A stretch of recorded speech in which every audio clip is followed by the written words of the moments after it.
自从托尼斯塔克当众宣布自己就是钢铁侠后，他就变得越来越放荡不羁。可他不知道，此时已经有多少双眼睛盯上了他。这不，在一场车赛中，有人居然在扳道给他准备了惊喜。这人手拿闪电鞭，走向疾驰而来的托尼的赛车，一鞭子下去，坚固的赛车居然被斩成了2截。托尼也被这闪电鞭的威力惊到，一时错愕。这人继续走向托尼的赛车，再次将鞭子甩向驾驶舱。突然，托尼从背后杀出，偷袭了他，以及未中。这人开始反攻，将闪电鞭一次次的打向托尼，而没有铁衣加持的托尼只能节节败退。此时，哈迪驾车前来支援，并直接撞向这人，危险终于解除。可突然，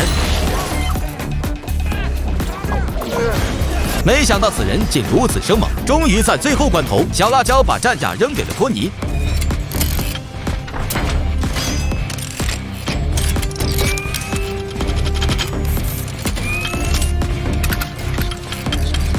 战意在身，托尼先是把小辣椒移出危险区，接着他使出冲击炮，打算重创对方，可没想到每次都被化解。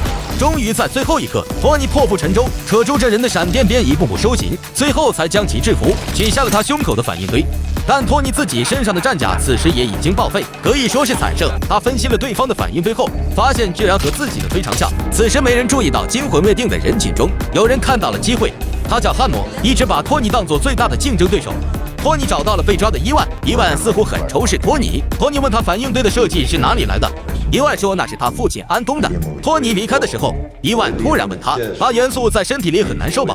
托尼没有说话，转身离开。原来为托尼的反应堆提供能量的发元素，同时也在侵蚀他的身体。现在的他已经时日无多，所以这天托尼在他的生日晚宴上玩得非常疯狂。一会表演怎么在铁甲里尿尿，一会表演炸酒瓶。而本来是代表军方和平要求托尼交出战甲的罗迪，觉得他太荒唐。罗迪来到托尼的实验室，穿上一身战甲，两个铁人的战争一触即发。这是两个铁人的战斗。托尼因为胸前反应堆发元素的侵蚀已经命不久矣，可他没有告诉任何人，只是在最后一个生日晚会上玩的有些过头了。不明所以的罗迪上校本是代表军方和托尼谈判，让他交出战衣，可最终不得不动手解决问题了。罗迪将战衣带回了基地，上方要求他配合军火商汉默为战衣配上武器，以便在即将开始的军事博览会汉默企业专场上惊艳众人。而汉默这边为了能够超越斯塔克，他居然把伊万从牢里救了出来，并且要求伊万把自己生产的战衣升级，好让他们共同的敌人钢铁侠托尼颜面扫地。伊万答应了，只是汉默不知道伊万有他自己的打算。而托尼这边，在他觉得必死无疑的时候，神盾局的老大找到了他，并且交给他一个箱子，说是他的父亲留给他的，并且老大告诉托尼，伊万的父亲安东是托尼父亲的同事，曾因打算私自出售他们的猎户反应器而被赶出企业，便自此一蹶不振，酗酒愤世，最后郁郁而终。看来伊万是要为自己的父亲向托尼复仇的。接着，托尼在父亲留给他的遗物中找到了这个74年的博览会模型，可很快他发现这不只是个简单的模型，而是一张藏宝图，是托尼的父亲留给他的合成新元素的方法，而这个元素正可以代替8元素，解决他的燃眉之急。说干就干，托尼开始为合成新元素做准备。他敲了自己的海景别墅，安装好了移动加速器。随着一束强烈光线的诞生，加速器开始运行，而光线所到之处皆被摧毁。终于在最后一刻，新元素成功合成。就在这时，电话响起，原来是伊万打来的。他宣称自己将在剩下的40分钟里向斯塔克家族迫害他们的40年复仇。托尼看着即将开始的汉默专场的军事博览会，心头掠过强烈的不安，难道他要在博览会上动手？没有时间测试新元素了，他现在必须出发阻止疯狂的伊万。这是一场难得一见的铁人大战，托尼和罗迪上校联手御敌，让这场暴力美学达到了前所未有的高度。可到底发生了什么事情呢？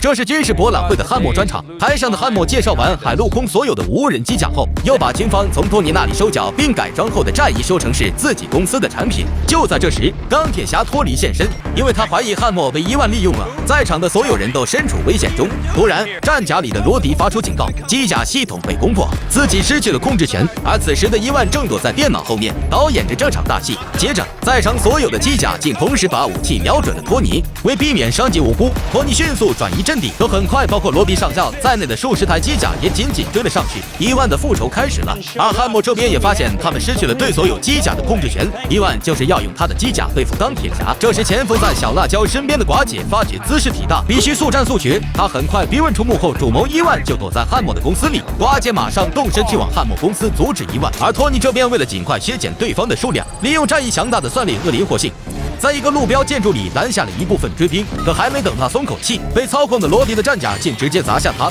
并并在起身后将托尼压在身下疯狂扫射，情况非常危急。而此刻的寡姐也终于找到了伊万的藏身地，只不过狡猾的伊万已经逃走，而寡姐则抓住机会进入系统，释放了罗迪的战衣。被迫战斗的托尼和罗迪刚刚松了一口气，伊万操作的第二波空战机甲将再次追来，且数量颇多，没有办法，只能硬着头皮上了。可即便两人作战经验丰富，也抵挡不了这么密集的攻击。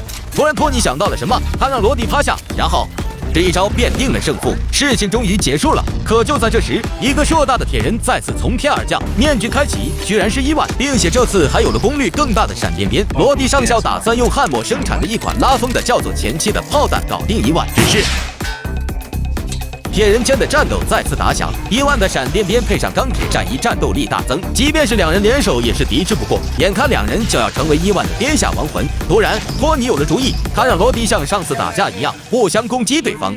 随着一声巨响，伊万终于倒下了。